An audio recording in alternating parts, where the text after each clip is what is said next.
With us here on set right now, Democratic Congressman from Nevada, Stephen Horsford, Congressman. Welcome. Thank you. Thank you. Question for you. You heard what Senator Rounds said about Ukraine and all of that. Where are you? He's striking an optimistic note that what's going on in Europe maybe ends up that this is a win-win-win. What do you think? Well, I agree with much of what Senator Rounds just talked about, but let me say this. What happened in the White House recently was nothing more than a setup. It was a spectacle for President Trump and Vice President Vance to take on President Zelenskyy before the American people in a public setting with the press is not how you handle a situation if you want to be a mediator, if you want to get to resolution, if you want to get to peace. I agree with Senator Rounds that Russia is the aggressor here, and we need to be standing with our ally Ukraine. And it appears that President Trump and Vice President Vance not only are abandoning them, but appear to be abandoning many of our Eastern European allies. And that, to me, is troubling. And it directly affects all of us as Americans because it goes to our national security. It goes to the impact on our everyday lives if we don't handle these issues in a serious and deliberate manner. Okay, to matters domestic. The House Republicans are sort of like the Duke boys. Every time you think the sheriff's going to get them, they jump the bridge and get away. Nobody thought last week that they were going to be able to pull off passing this one big, beautiful bill. They held the vote open, but they got it, right? They did it. They passed it. They only lost one Republican, which is all they can afford to lose, and they got their budget blueprint through.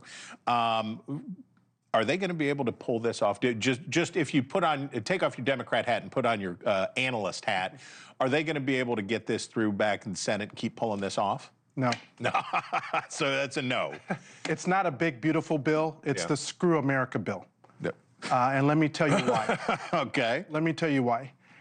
They are cutting $2 trillion on the backs of everyday Americans, seniors, those who are disabled, women, pregnant women, newborn children, to do what? To give tax breaks to the very wealthy, to big corporations, to tech tycoons. Right. And they're very clear and deliberate about how they're going about it. $880 billion of cuts in the Energy and Commerce Committee. There's only one way to meet that target, and that's Medicaid. Yeah, as we were talking about with the senator. Now, whenever however all this stuff works out, the larger budget plan works out, that's going to be late summer, fall before we get to that.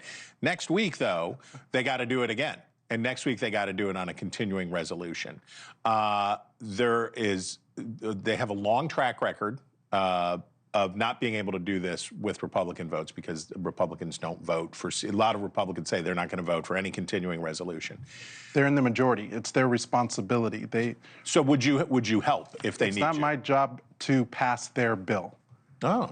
It's not my job. So even if it was just continue at current rates, even if they said we're just going to continue at current rates of everything So Republicans control the White House, right, the Senate, and they have the smallest majority margin in nearly 100 years. Yeah. It's their job to deliver their votes.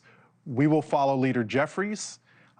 We understand the importance of keeping our government whole. But look, at the same time that we responsibly want to keep our government whole, we've got an unelected bureaucrat who is trying to get rich, Elon Musk, dismantling the federal government.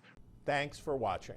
Go to joinnn.com to find NewsNation on your television provider. And don't forget to click the red subscribe button below to get more of NewsNation's fact-driven, unbiased coverage.